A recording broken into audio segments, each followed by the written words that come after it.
Hello everybody, Eberodius here.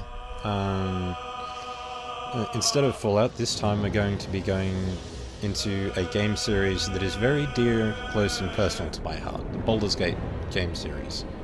This is the latest entry in the series, Baldur's Gate 3. But I literally grew up on Baldur's Gate 1 and 2, and I'm hoping to do a playthrough of them someday. I've already completed Baldur's Gate 1, and most of Baldur's Gate 2. I didn't end up finishing the DLC of it. Yeah, just to illustrate, when I say grew up on, some of my first memories are of my dad playing Baldur's Gate, or Baldur's Gate 2, I'm not sure which, and me asking him questions like, what is that pink-purple orb around that person? Why is that person grey? I like the colours on that person. You know, that kind of thing. I was like very young and very impressionable. So whenever people are like, how long have you been exposed to D&D for? I'm like, literally my entire life. So, to explain the continue, I already started trying to record a video of this. It didn't go so well. The audio wasn't picking up for some reason. And I found out a few things. So, the character that I first started trying to play was a half-orc paladin. Which is the kind of character that I like to play. It's a big, stompy, hitty kind of character that has a little spellcasting on the side to provide flavor. I rapidly ran into the fact that you don't roll stats in this game. You just work with point buy, and that is problematic because it meant that my character was a moron. A strong and tough moron, but a moron all the same, and clumsy too, because I had to dump dexterity and intelligence, and that meant that I ended up failing a bunch of skill checks. And you can't get your companions to do... Well, I think you can once you're outside the tutorial, but when you're in the tutorial, you can't get your companions to do skill checks for you. You have to do them yourself, which is unhelpful. So I'm going to go back in, and I'm going to create another character this time. And it's not going to be a moron. It's also probably not going to be a half-orc paladin, because I've also did a quick look and found out that... Oh yeah, that thing is an illithid, a mind flayer. They eat brains. That thing is its spawn. It will go inside you and basically become your brain. And then go for a wander. It'll take you over, you'll lose your identity, sense of self, it'll absorb your thoughts, memories, everything that makes you you, and become a psionic monster. Nobody's really clear on what exactly happens with the illithid's life cycle, because if the actually turns up in your game, you've probably ticked the DM off in some way. Well, if you're at the stage where you're implanted with an illithid mind flayer, you probably ticked the DM off in some way. Don't reset. Okay, custom. I'm not going to be an elf. I'm also not going to be a lady.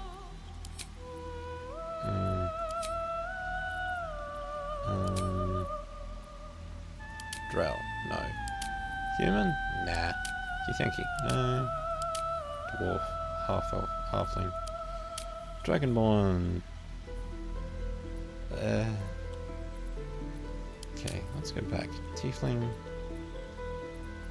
Actually, I might be an elf. Ancestry, dark vision, rapid training, versatility, some militia.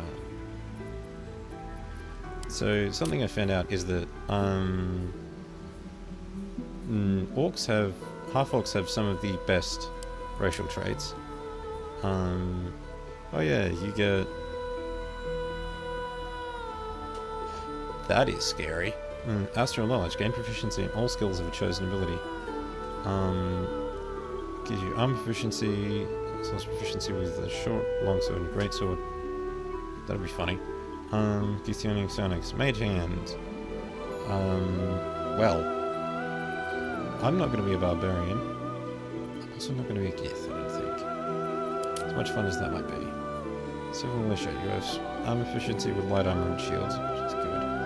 And weapon efficiency with spears, pikes, halberds, and glaives. Cool.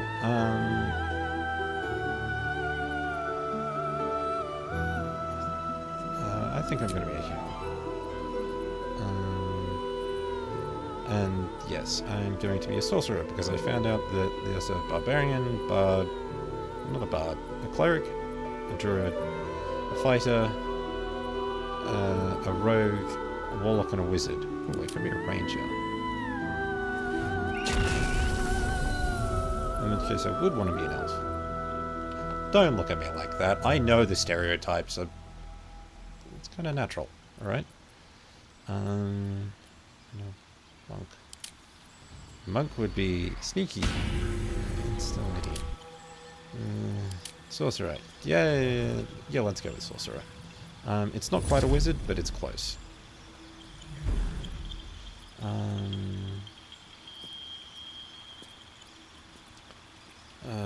Cantrips, bone chill, acid splash. So that's okay. True strike, gain advantage on your next check roll. Light, magic missile, and chromatic orb. Oh, that goes back a ways. Those are some of the cantrips. Okay, let's true strike.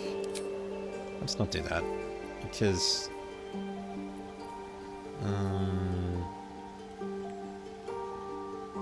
yeah, let's go with friends. Actually, necrotic, acid. Okay, so we've got acid. I don't need to worry about trolls. Lightning. Can use the actions.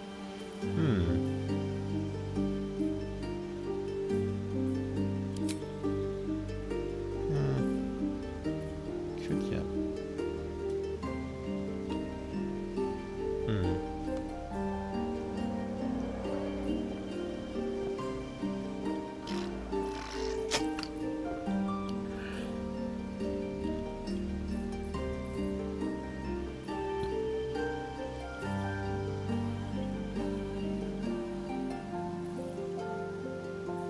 Actually, yeah, let's get friends. Because I have some of the highest charisma out of the party.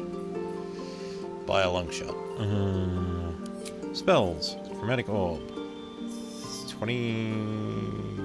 Okay, 3d800. What? Oh yeah, you can select the type of damage that your Chromatic Orb does. Charm person.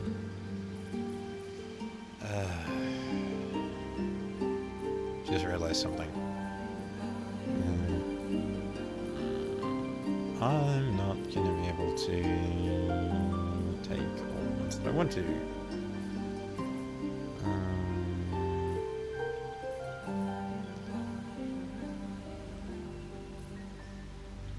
Okay, so these just do straight up damage.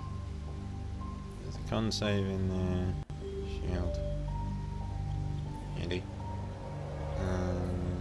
Shield. For the false life. Temporary HP. Awesome. Situation. Is there something in here that requires an attack roll? Nope, it's a save. It's a fog cloud.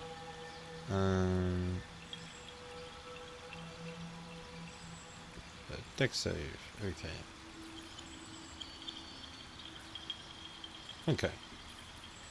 So these just automatically do damage. I'm not going to go with Chromatic Orb because... pardon me.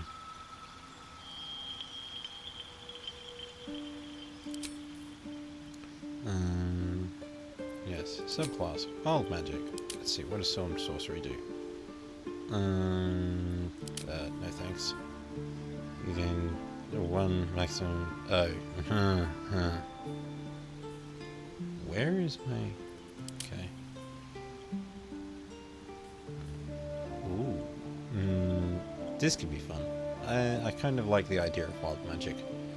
Just for funsies. Let's go with a skin color that's closer to my own.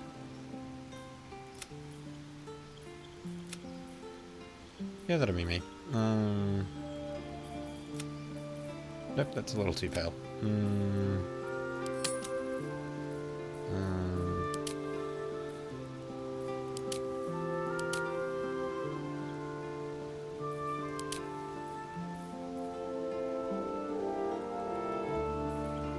He's frowny enough for me. Let's go with this one. Where to next? Let's hope the locals are friendly. Hells. Be wary. This place is trapped. It's opened. More of those wretched things. There's magic keeping this. Where to next? Be wary.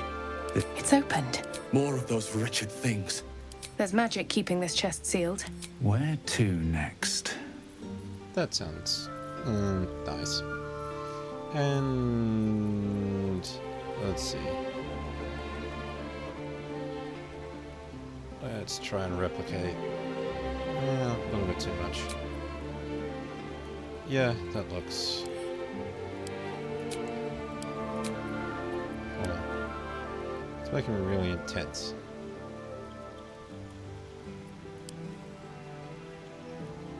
Just a few. Body art, I'm not going to make you sit through this whole thing next time. I've already had a look-see and ummed a bunch over. Whoa, good grief no. There's a rose here on the neck. That works. Eyes. Blue, please. Whoa, okay, that's too blue. Works for me. Makeup. Ooh, very gothic. Now that I can actually see the eyes. I couldn't really see the eyes on the orc.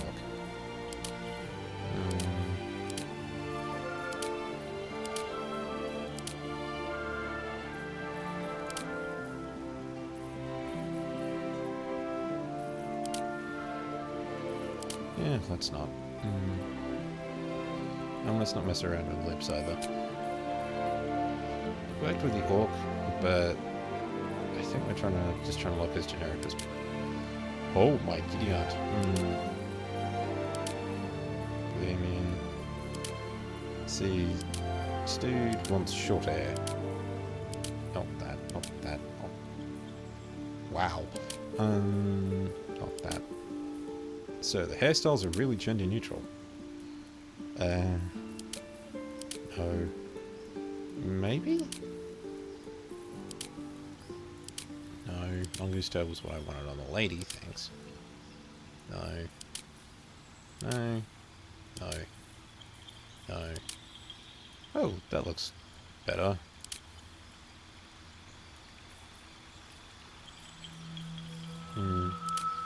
Springtime enlightenment. Oh man, that makes me look like a housewife from the 60s. Where's just a good old-fashioned shag carpet?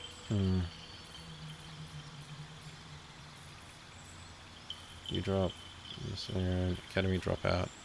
Myth maker. Ramble thicket.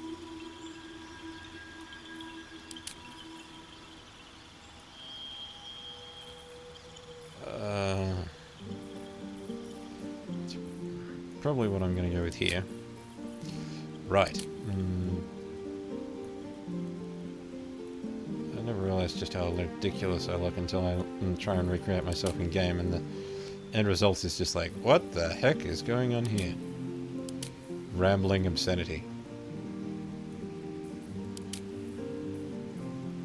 Glorious mutton chops. Opera attendee. I know a dude like that at work. Oh my. Oh my. Dashing. That's dwarven. That's just straight up dwarven. That's got a chin lock at the end. I don't like that. Oh yeah, let's not try and replicate me then, maybe. Roguish. Concise statement. No. That's what I had on the orc. Yeah, I've rocked that. Mine shaft.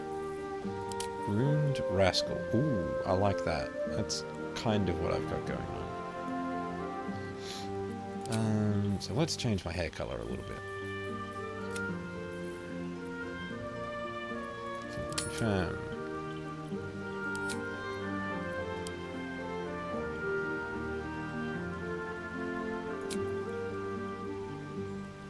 just turn up the graying a little bit, because I do get grey.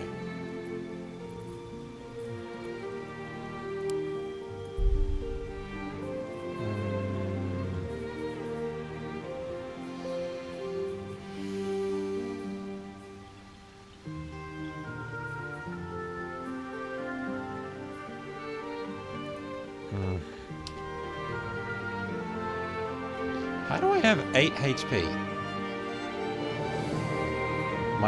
My hit die is a d6, and I get +1 from... Oh no, my con's 15, not 13. I mixed up my dex and my con. Okay, so my wisdom is normal, my charisma is stupid. My intelligence is... decent. Yeah, whatever it is. Take 2. Much faster this time. Choose one. Oh wait. Yes. Background. Acolyte. No, not Acolyte. Folk hero, guild artisan. Noble. Does he look like a noble? He looks like a noble. History and persuasion. Arcana, history. Like insert religion, deception, sleight of hand. Is there anything in here that grants me Arcana? Sage. Works for me. Abilities. Arcana, history, survival, deception, persuasion. I'm not even gonna bother with survival.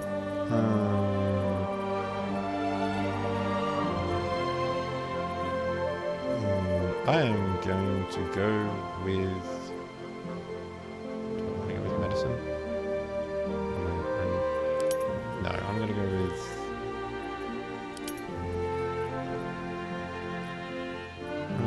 Deception works.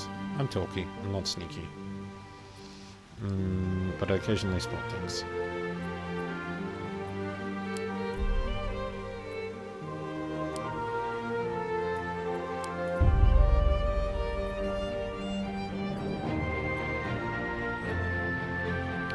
I just realised that shocking grasp requires me to get close, doesn't it?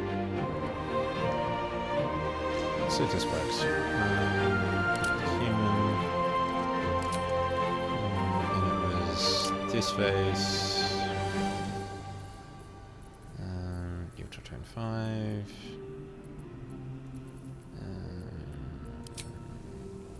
Whatever. Makeup. No, we didn't go with makeup. We went with... Neverwinter Scarf. Ooh, no, we went with something else. No, Neverwinter Scarf works. Facial hair.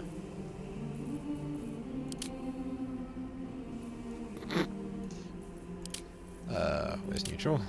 Let's not say we did. I'm simple. What can I say?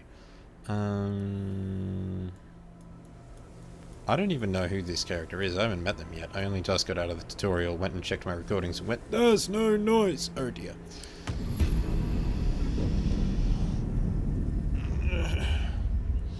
So, once we get through this cutscene, I'm gonna stop this video and start the next one. Yeah, I went on a whole ramble about Elithids and Nautiloids and Cynox and how they didn't really do that in 5th edition these days and how that kind of sucked. And also how much I preferred the randomness that comes with being able to roll for your stats and how that can be bad, but that can also be awesome. And how this points by thing just results in min-maxing and not a very good taste in my mouth. I've worked bad characters before. I've also worked really awesome characters before. I ended up with a level 1 dwarf barbarian that had 20 strength and 20 constitution and like 16 dexterity. And none of the other stats were below 10. I rolled really well that day. And my DM was actually like, are we sure we can't tone him down? Because he seems a bit broken, and I'm like, he's a blunt instrument. You know, it's not like he's got spellcasting in his own, he's threatening to break the game. He just happens to be decent at combat. You know, he knows I know what my job is with this character. he has his job, he's going to do his job.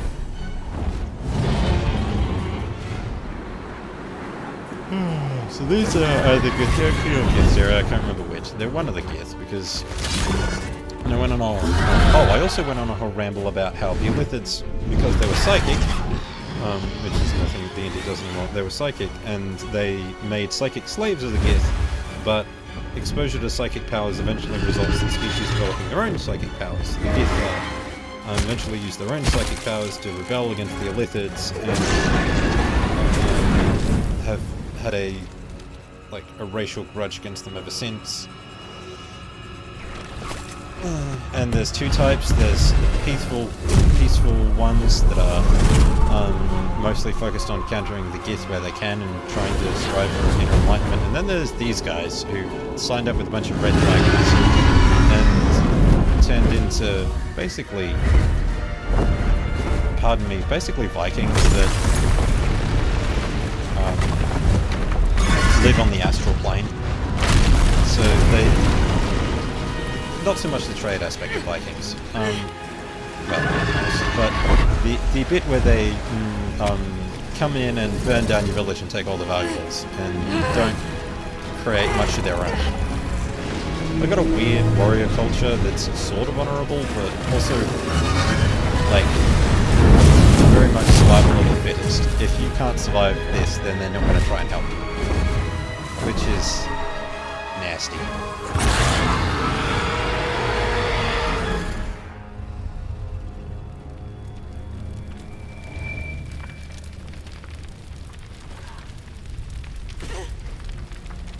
I also made a comment on about how much flesh her armor seemed to be exposing.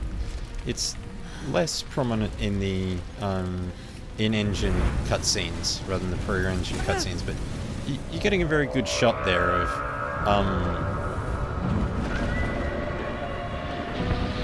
not much armor and much flesh, basically. And I haven't seen enough male Gith armor to say whether or not that's what it looks like as well, but, you know, fantasy in particular, although sci-fi's not immune to this, has a long history of going, ooh, attractive lady, let's stick her in a modified version of the guy's uniform that is barely functional and mostly focused around sex appeal. So the armor tends to be skimpy and only sort of cover the important bits. The uniforms tend to include mini skirts or trousers so tight that you can see London and France, as it were.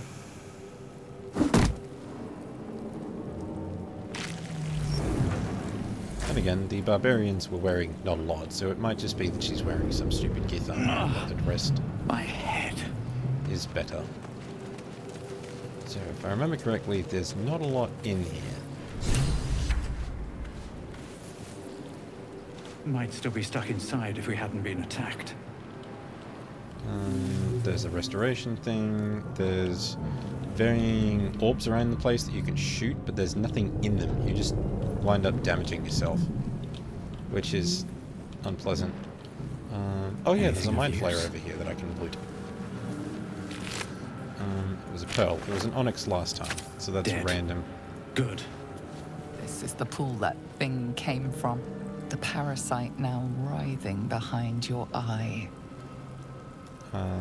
Yeah. Also, there's a narrator, which is going to make things fun. I have a +1 to this. Not that it helps. It's exactly the same result as I got last time. You notice nothing more than meets the eye. Okay.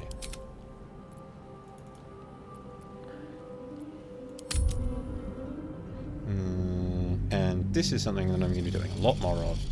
And this goes back to my old Baldur's Gate days, is I'm going to be save scumming, which is where you reload a save game in order to try and get a better result out of it. Because This is the the math pool in this that is swinging. thing came from. The parasite now writhing behind your eye. That's a natural 1. Okay. That means that I You fucked. notice nothing more than meets the eye.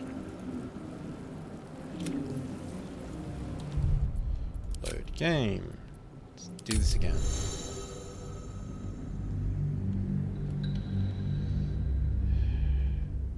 So once I've done this, I'm going to end the episode. Actually, this is all basically cutscene. This is the pool that thing came from. The parasite now writhing behind your eye. Come on, 12 plus 1. Yay! 13. Final. The casing is fragile. The slightest touch could cause it to crumble. Leave. Because that just results in you hurting yourself. Okay, so it's basically a way of telling you if you do this, you are going to hurt yourself. Good. Anyway, with that, I'm going to end this episode here. And say bye-bye, and see you in the next one, which will be picking up right where this one leaves off.